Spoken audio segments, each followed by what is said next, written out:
How would you describe your OnlyFans aesthetic in like 3 words? Damaged bottom. That's 2 words. Damaged bottom bottoming.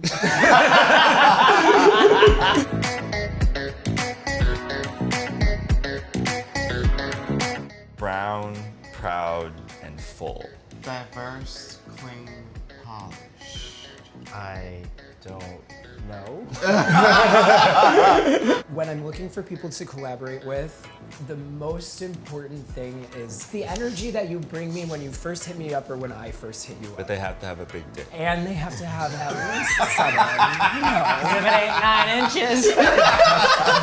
You have to be marketable within my brand. There are a lot of people that hit me up that want to record, and while I'm like, okay, you're attractive to me, and yes, I would do this outside of collabing, it just won't sell with the people who pay for my porn. I do a lot of checkup on people that I collab with to see how they interact with their fans, how they interact with the general public, how they're received, because all those things, when you collab with that person, you're taking on into your brand as well. Every time someone approaches me to collaborate, I always am like, let me just Google their name. Being a sex worker is something that you just have to like be okay with. If you have any hesitation, don't do it. Yeah. It's okay to ease into it, but when you make that jump, like just do it. Like Don't. for me, I didn't show my face for the first 6 months that I was doing my OnlyFans because I was still in school at a Christian school. And then as soon as I graduated and started showing my face, my checks tripled. Only do it if you have no hesitation. Like that's something you can't put back in the box. I know I'm still in a corporate job, but like in my head, I'm out to the public as a sex worker, and someone who does OnlyFans, like someone at work finds out, that's fine. Like I only don't talk about it at work because I want to keep the two worlds like separate. Max touches on this a lot, brand, right? And it sounds kind of like bougie and egotistical, but these people look for you for what you put out there, right? Being consistent in like uploading regularly, posting regularly, that's Yes. super important. Yes. You gotta have a set schedule that your subscribers can rely on because they are paying you for a service Yeah. and you want to provide that service. I always tell models that, if who you are equals only dick and ass, then you're doing something wrong. Yeah. Because if you want to continue to make money, if it's quick money, then fine, do whatever you want. But if you want to make money for a while and you want to be around for a while, you kind of have to be more than just a dick and an ass, because there's always going to be somebody with a better dick. There's always going to be somebody with a better ass. Find those things that make you different from everyone else. I think something that was very helpful for me when I first started is I had already been on Twitter for about 5.5 years just as a person, just sharing my experiences. I went through conversion therapy. I had extremely abusive parents, and so I've shared a lot of that on Twitter, that along with the porn, along with like just funny stories about what's going on in my life. You need to show your personality. You need to make them really fall in love with who you are, not just your dick, not just your ass, not how you have sex. Like, if they like you, they will subscribe. We come from a culture of, a Kardashian situation, right? People want to see what people are living like now.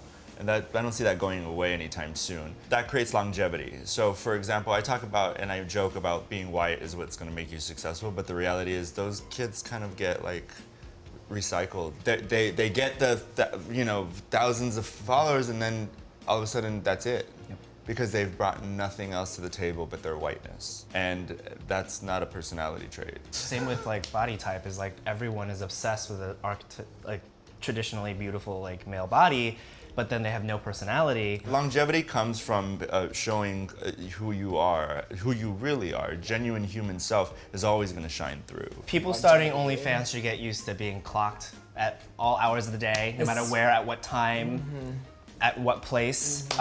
People will come up to you and say hi. You're gonna get recognized at the club, at the parties, like whenever you're around gay people, that's when you're gonna get clocked. Gay-lebrity. No matter what you do, there are going to be those people who are just unpleasable. Oh yeah. I mean, there's a lot of there's projects and stuff that I've done where I put a lot of money sometimes into my OnlyFans stuff. And sometimes when it doesn't get the response that I wanted to get, I get in my head for a while, and then I'm just like, okay, you know what, it's fine. It's still going to do what it needs to do, but... When you're hitting me up to work together and you say, hey, bring that ass over here, I'm not responding. You need to, like, first of all, give me a date and a time that you want to meet, because I'm not trying to waste my time figuring out when you're free. Be respectful, be like, hey, I want to work together, or hey, like, you're really cute, like, we should meet up sometime. Don't, like, be coarse and nasty, because, like, I'm not gonna respond to that. So red flags for me are the words sometime, maybe, perhaps. Reach out to me for a collab with intention. Yeah. Gosh, I don't really know. I have people that set up my collabs now, so I don't have to deal with this bullshit.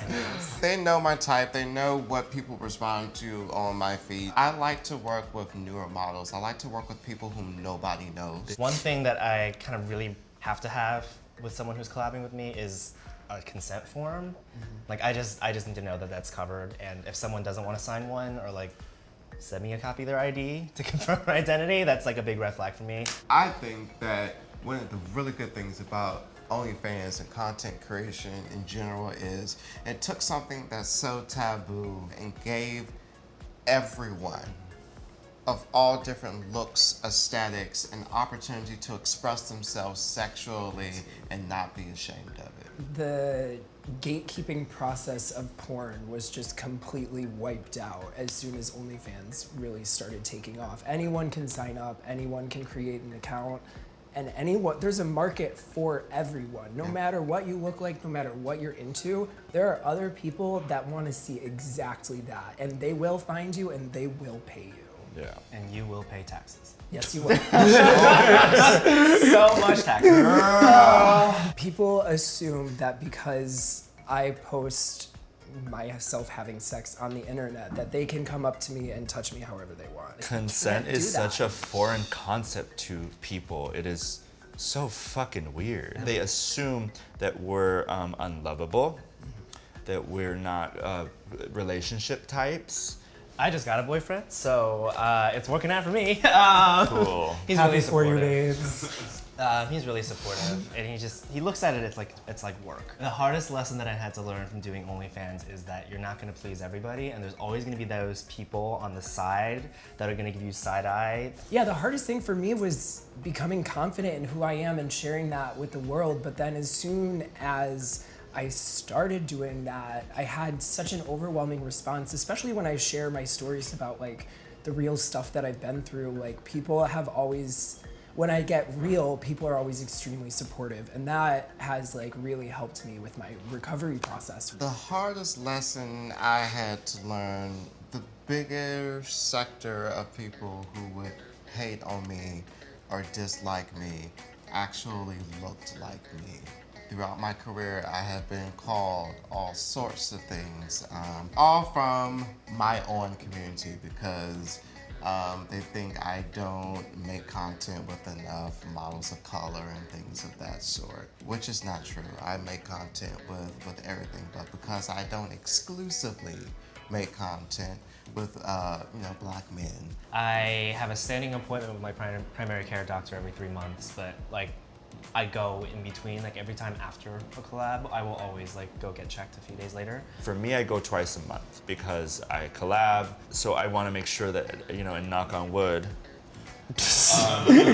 I have never had to I've never showed up to set with anything. When you are actually proactive about your sexual health, things kind of, work out. So just make those appointments. Like, I know it's a pain in the ass, but like, if it has to be 2 times a month, it has to be 2 times a month. Biggest thing I had to learn going into this is like, it's gonna happen. Yeah, it's gonna happen. Don't be ashamed. Don't be ashamed of it. Just be communicative, because then like you don't want to put someone else in a rough spot. I go see my doctor once every 3 months. Sometimes if I'm doing a lot of studio work, I get tested like once a week. I do testing once every month, and then similar to how you are on injectable HIV treatment, I'm actually on injectable PrEP. So I go once every 2 months to get a shot in my butt of PrEP. And that's it. I just show up once every 2 months. I don't take a pill every day, and it's been negative for 4 years.